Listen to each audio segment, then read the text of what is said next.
What is up, everybody? Welcome back to another episode of Rams Brothers. I'm your host, Dean, and I'm joined, as always, by my brother and the other great host of this show, Nick. The Matthew Stafford drama right now is exhausting. It seems like we're finally about to get some clarity on the situation. Rams are meeting in their facility with Matthew Stafford today. The Giants and the Raiders are the two teams that are starting to press in terms of a trade.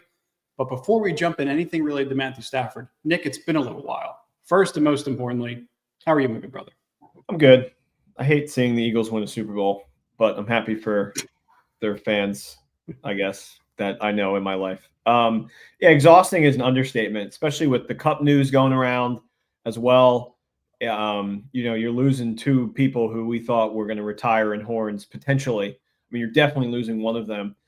And just to hear the Stafford stuff and talk about like bridge years and situations where we're not thinking about next year as a year to compete for a Super Bowl, it just doesn't make sense to me. And it's just really weird to be talking about moving on from Stafford. I mean, unless there is like lingering things that we don't know about in terms of injuries, which very well could be the case. I mean, we found out after the season was over that he was like suffering like a cracked rib after that San Francisco game. So, we're kind of left in the dark as fans. It's been very frustrating. Yeah, this organization, I think, obviously always claims that they want to do well by the player, but they're also trying to set themselves up for future years. Guys like Steve Avila, Byron Young, Jared Verse, all of their rookies, Puka Nacua, that bill is going to eventually come.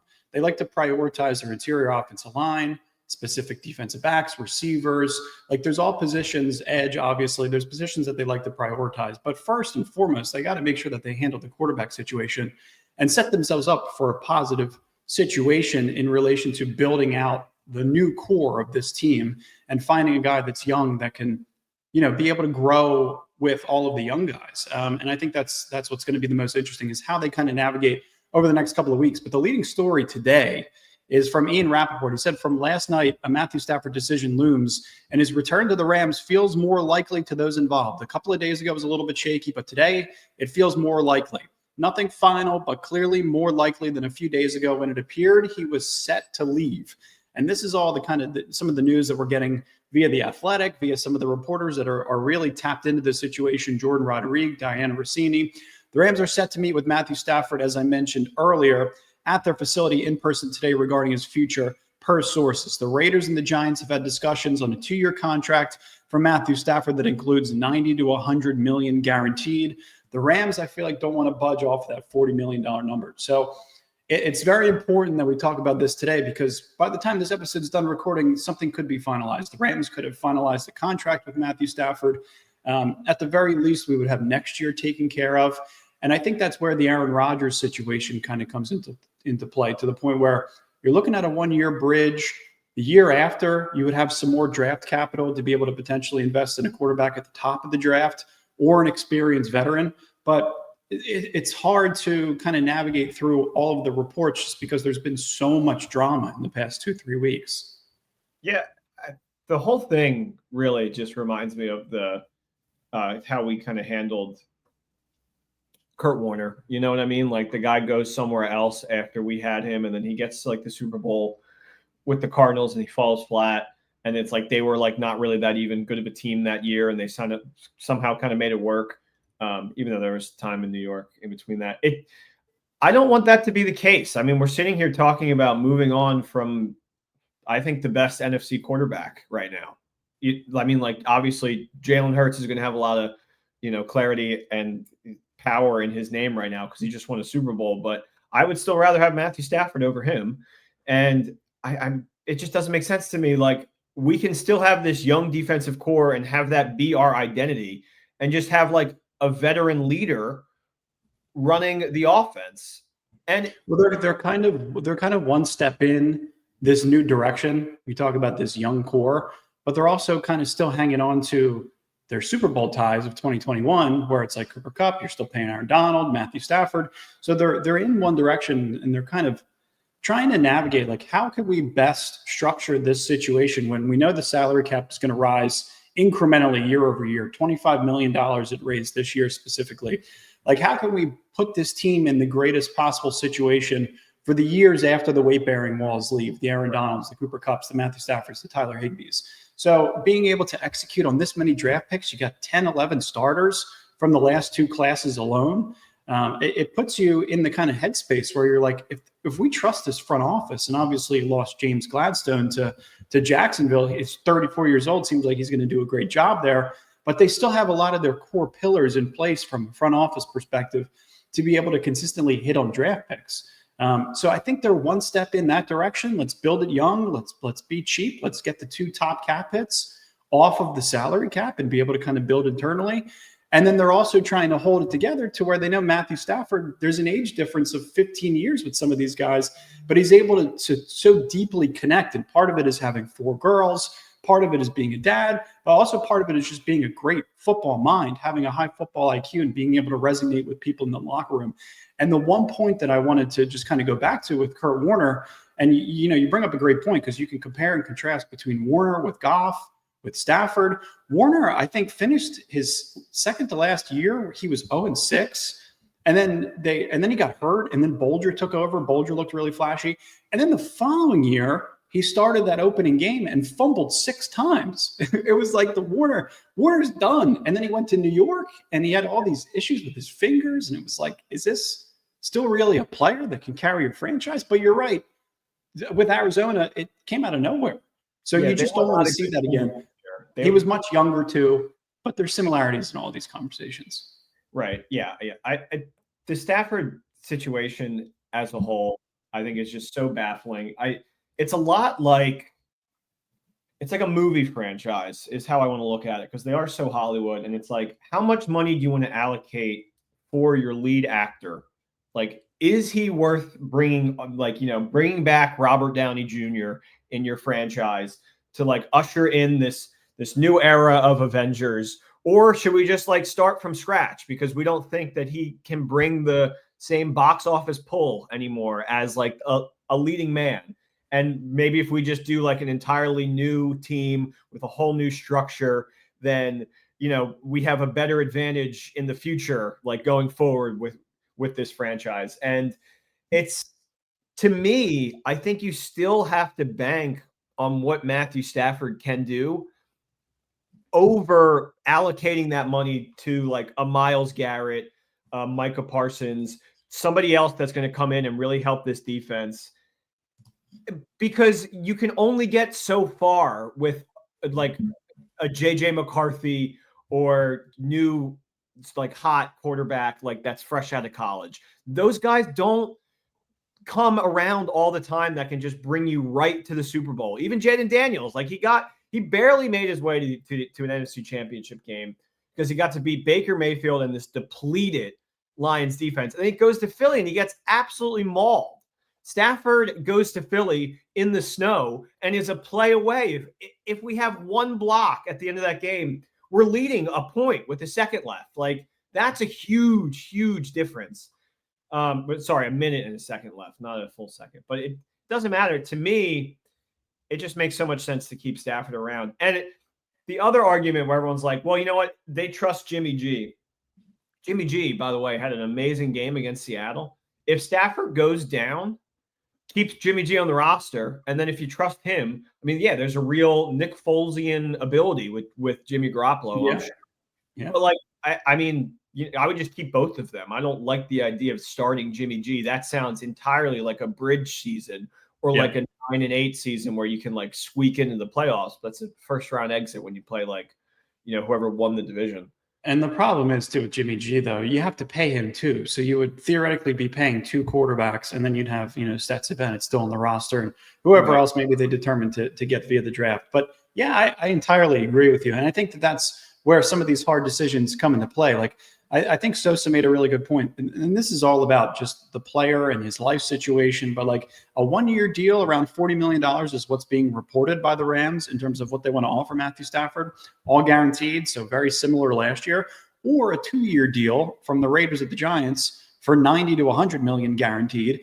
And we know what was going on in Montana, in Yellowstone, with Tom Brady and Matthew Stafford coincidentally meeting and skiing together.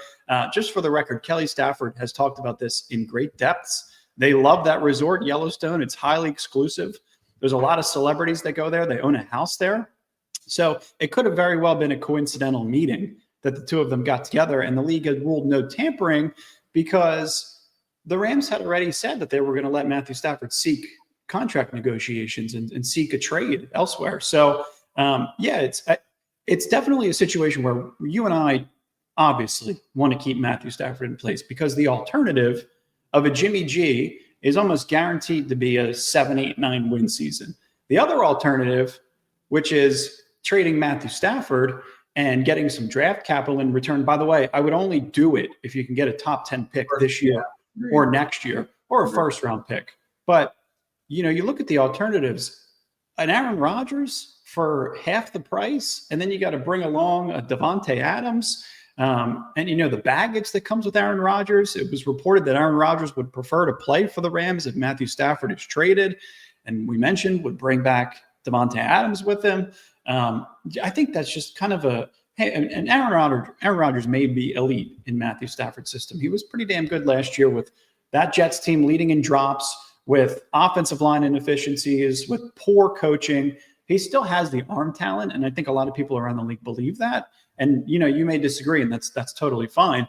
But, like, if you're looking at a bridge option, a cheaper option, bring in draft capital, be able to better set yourself up for the following years, maybe a 1-year rental of an Aaron Rodgers may make sense. But also they prioritize Matthew Stafford and trying to guarantee $40 million to him this year, which is kind of the same situation, except you keep your guy in the building and you have a better chance to win.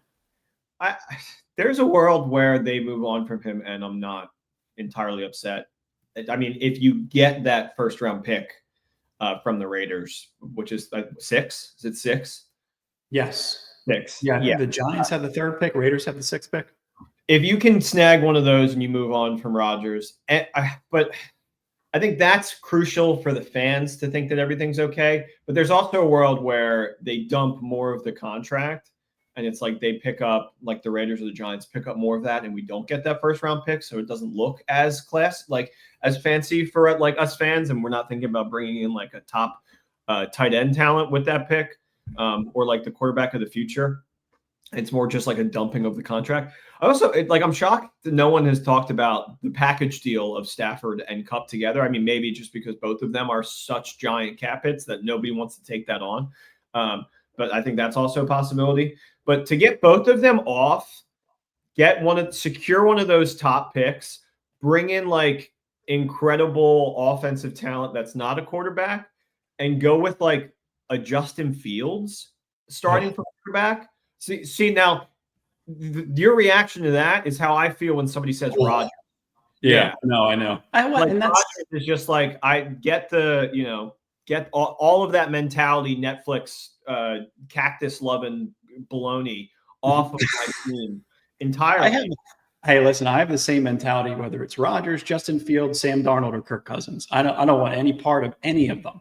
I think Kirk Cousins looks entirely cooked, running the same style offense that the Rams had ran the previous year, with a lot of pistol, a lot of straight drop back stuff, a lot of the Matthew Stafford fundamentals because of the offensive coordinator and who Raheem brought over to his staff. Aaron Rodgers, he does have a relationship with Mike LaFleur.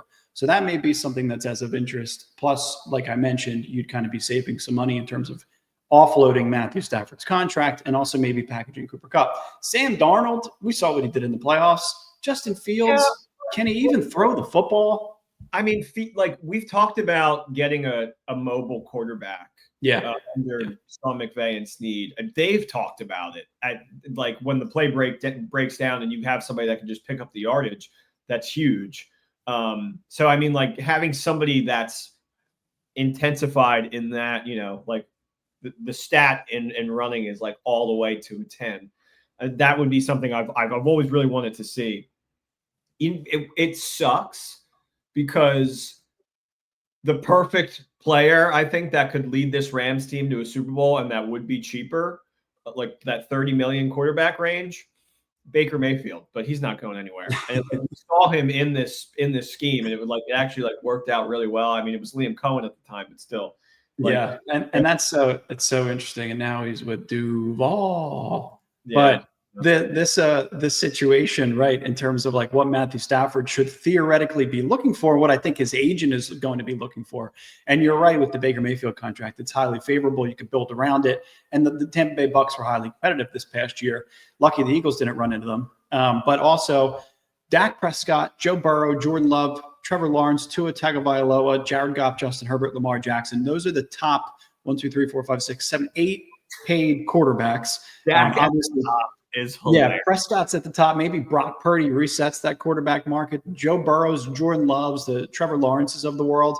Those are really interesting contracts. And you look at the amount of playoff wins that each of those players have had over the past 3 years.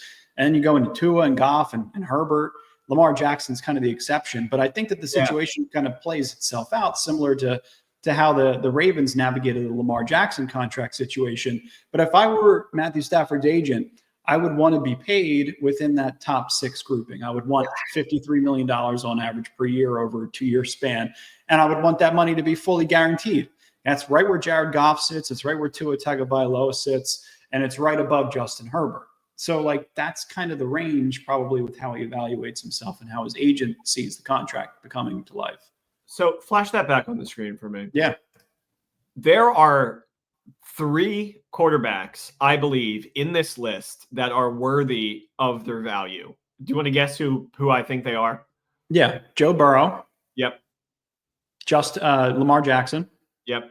And Jared Goff. 100%. Yeah, correct. Those are the only 3 in that market, like in that range, that I think are worthy of taking home that money. And the other ones I think are just really lucky in like a time benefit, like kind of scenario where it's like, well, you can either move on for me. This is what the market is. I believe that, like, if Tua got this, if Dak got this, this is what I deserve. And like, it's hard to say no to that scenario because you're like, well, you're like our quarterback and you're selling jerseys and all that. So I think the teams are just, they just reluctantly are like, sure, whatever. That's just how the league is. The cap's going to rise. We can bring home a quarterback with that level. The other teams are doing it, but it's not working for them. Like, it's truly not working for those teams. And the Rams are a smart organization, and they're going to sit there. They're like, yeah, you want to know why Miami is not doing too well? Because they paid Tua all this money, and he's not a top echelon quarterback. I mean, sure, you can win with him, but they can't allocate the money they need to a better offensive line or, more weapons outside Tyreek Hill or like a stronger defense. It's like they're piecing together what they have to. And Stafford, you're great. And if you were 7 years younger, you'd be resetting the market right now, but you're not. And we got you at a time when you're not. So we're not going to sit here and put you in that top category when you have realistically 1 or 2 great years left, max. And it's like he wants to think he has more than that because he's an apex, competitor. Yeah. But I mean, I just like the honesty that the Rams are kind of rolling with right now. And I really feel like also just, it's like, why, like, do you really need to be greedy? It's like, how many? Yeah, you're right. And it's a great point, right? Because the career earnings of Matthew Stafford, $364 million, second all time. So here's the list at the top 10. Aaron Rodgers is number 1. Then it goes Matthew Stafford, Tom Brady, Matt Ryan, Russell Wilson, Kirk Cousins, Drew Brees, Ben Roethlisberger, Peyton Manning, and then Dak Prescott, and then Rivers and Goff and Eli. Like, it's a pretty interesting list. But you're the second highest paid quarterback in the history of the sport. And yeah, considering the salary cap is going to rise, I think that's one thing that the Rams could take into consideration if they play a little bit of hardball and Stafford doesn't bite on a 1-year deal. And then you could take in those incremental rises from year to year, from 2025 to 2026, and factor in that additional cap room, which would then be allocated to Stafford. But like, at the same time, you don't have to be greedy. And that's why I do like that the Rams are playing hardball, that the front office is very aware of the Bill Belichick methodology. We're trying to get rid of the player 1 year prior to their overall digression. Yeah. And I think that that's the way that you should do it. And I think they may have been a year late on Cooper Kupp. There's a couple of other players. They've made mistakes in the past. The Allen Robinson deal was a disaster. You look at the Jonah Jackson contract. Everybody's calling him Jonah Williams, but his name is Jonah Jackson. That's a disastrous contract. They gave him $34 million guaranteed. And that's probably a player that's starting to kind of fall off the deep end in terms of overall production. So you don't want that to happen. You don't want to put yourself and handcuff yourself into a situation as a franchise when you can really see the light, when you've drafted as well as you have. This is a decision to lock him into a 2-3 year deal that a desperate franchise would make. Somebody that doesn't have a young defensive core, somebody that doesn't have young offensive weapons. So it's such an interesting conversation. But Nick, I just want to know where you feel on this question, because I think fans are going to teeter-totter. And I think from a front office perspective, from a drafting perspective, this is the case. I think in free agency, it's probably not. But this is a text that you and I get from our dad almost every single week. And it features the Andrew Whitworth, Matthew Stafford, and Sean McVay selfie in Cabo. And this, I wanted to tie this into the tampering situation that we saw with Pete Carroll and Tom Brady and everything that was going on with the Raiders. But this happened prior to a league year even ending back in 2021. This was in January of 21. So there was no middle ground. You don't have to wait until March 12th to pull the trigger on this deal. But anyway, this text that we get from our dad consistently reads, "I trust Les Snead and Sean McVay implicitly." Do you still feel that way about this organization and about this coach? Yeah, I think whatever they decide will ultimately be better than what I personally think is like the right move. I personally think you should keep Matthew Stafford for 2 years and then worry about the future. And then, if you want to do a Jordan Love situation and try to move up in the draft this year or next and try to bring in a guy, you try to do it with Bennett. It did not work. What do you think? And I agree with you. What do you think in terms of the money that they should allocate to him? Because right now the range is 1 year, $40 million. So do you think they should push 50, 52 per year? I remember when we talked about this with Jordan last year, and she was like, guys, this is real. They are like, it is, we are not done with this deal. There is like serious talkings right now of like potentially moving on from Stafford. Like, we don't know if he's going to be here long term. And what they did was they like pushed up money that he was going to get later in his contract to put it on to last year so that he could get more last year. But I mean, like, still, it's like you have to pay the piper at some point.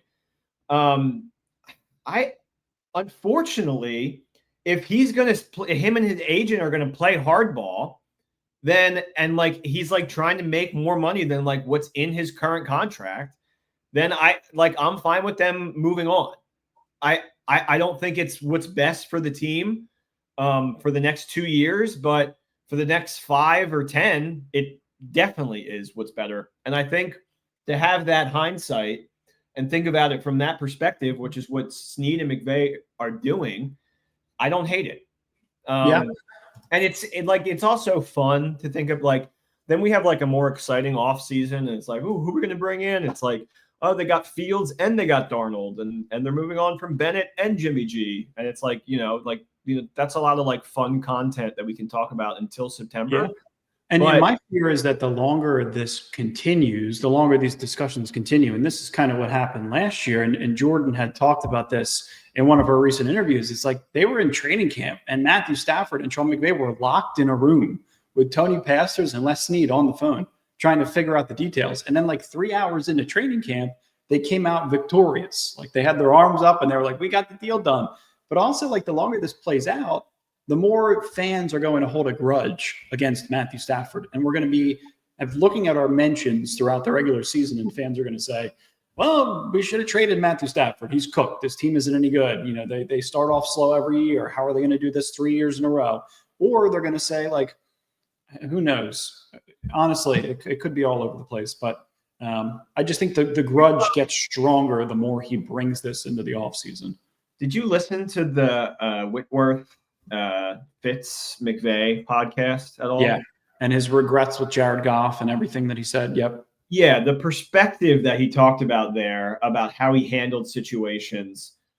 I wonder if there's a part of him that was like, like I kind of got rid of this guy like a little too early. And now if we were to be in the same situation that we were with Jarrett, like I think that we would be better for like the future.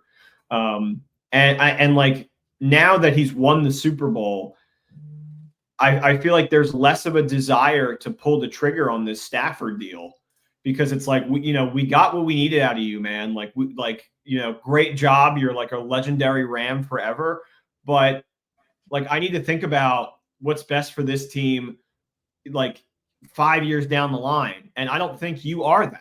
You know what I mean? Like, because you won't be here. There is no way you will be a quarterback in the NFL in 5 years in the starting role that leads a team to the Super Bowl. Yeah, I think you're entirely right. Like, it worked out well because they did win that Super Bowl.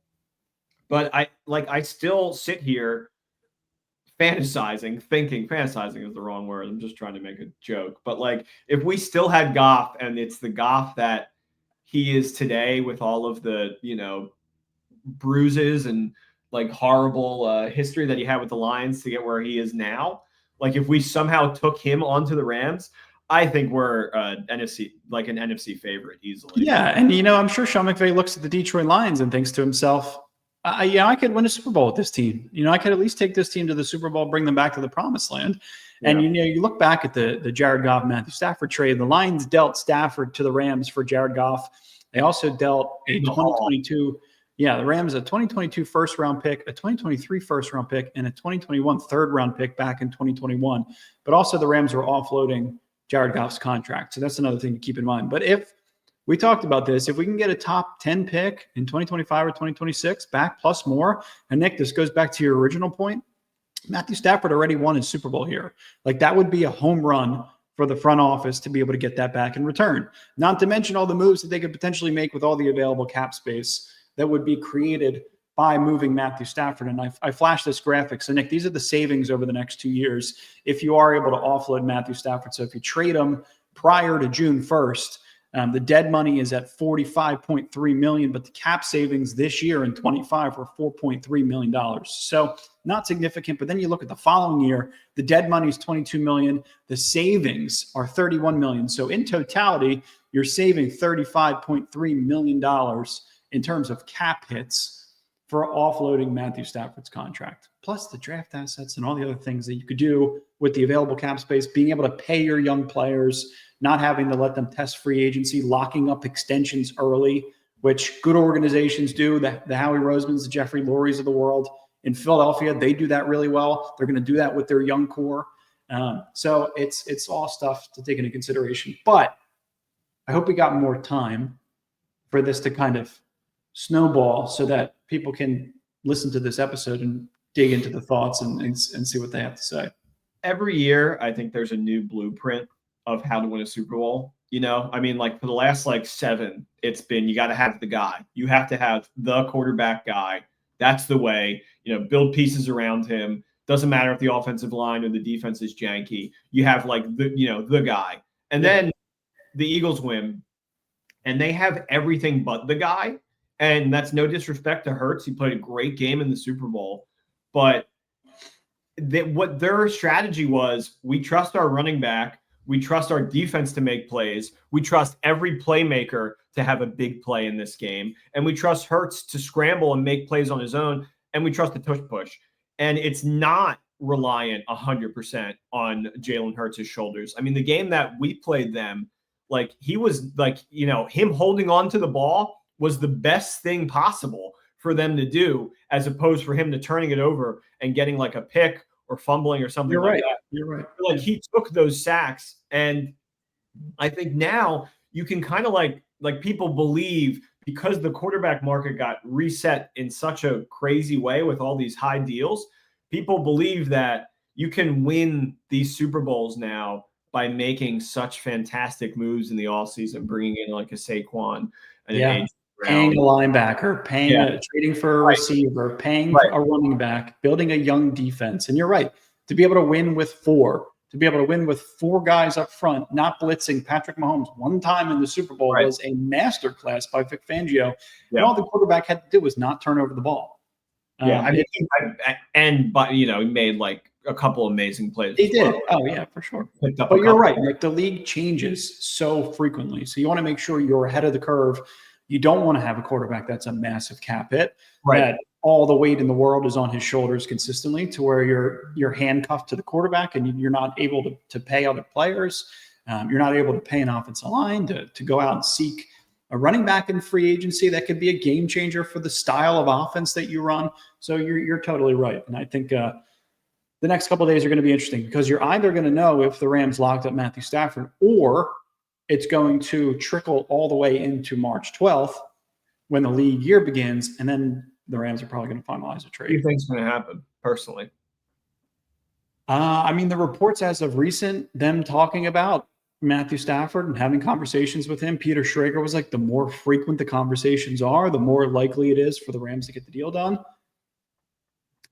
I mean, I don't know. I'm 50-50. I couldn't tell you one way or the other, to be honest.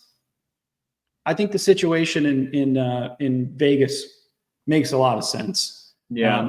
That team hasn't won a playoff game since 2003, and they're playing in probably the toughest division in football with some great coaches and great quarterbacks. But toughest division in football. Well, you got Denver, you got Kansas City, you got the Chargers. Those are all potentially 10+ win teams. I mean, Denver and the LA Chargers are like hit or miss. I mean, yes, you have the Chiefs, but like they also scraped by with wins last year. And I'm not saying it's the best situation for Matthew Stafford specifically, but I'm saying financially, if that's where you value yourself, but like they definitely don't want to leave LA. You know, like the Staffords do not want to move to Las Vegas. And I actually think we could be in a scenario where they probably, like, because he knows he has like 2 years left. They would probably just rent there and then keep their LA home, honestly. That's what I would do if I was them and I got traded. But I also don't like, to me, it just feels like it's just like a standoff. You know, it's like, I deserve this.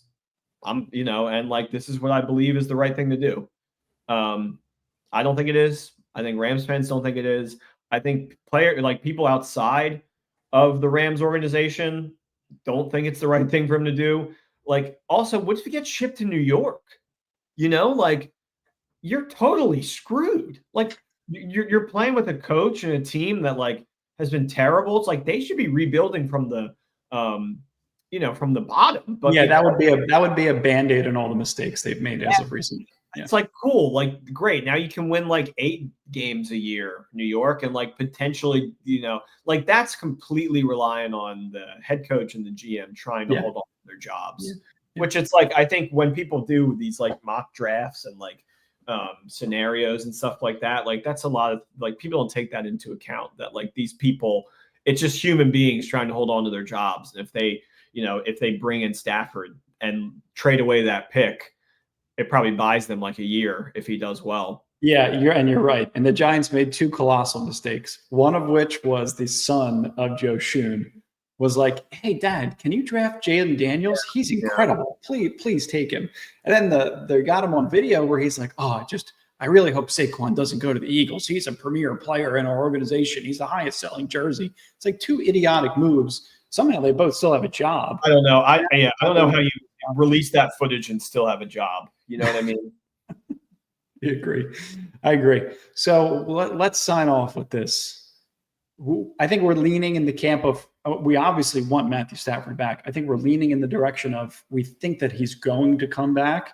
But again, don't be surprised if he goes to New York, if he goes to Vegas, if he goes to Minnesota. So, I think that it's all something to just keep your eyes on. And we wanted to make sure we were talking through it because there's been so much back and forth on Twitter. And it's good to just kind of download your thoughts into a podcast for the fans. If he leaves, I no longer have a jersey of an active player. Donald, Woods, Cup, Stafford are the jerseys that I own. Ramsey. Yeah, I mean, Donald, Cup, Ramsey, and Stafford. Yeah. So Stafford's the only. I have a Nakua jersey that my fiance. There you go. I was going to say Puka's your next one, or Jared Verse. Yeah. Yeah. Well, we'll keep you guys updated with everything. We'll be back more frequently. I know it's been a while, but we appreciate you guys sticking with us. And as always, Nick, thank you, and go Rams. Go Rams. Thanks for listening, guys. Peace.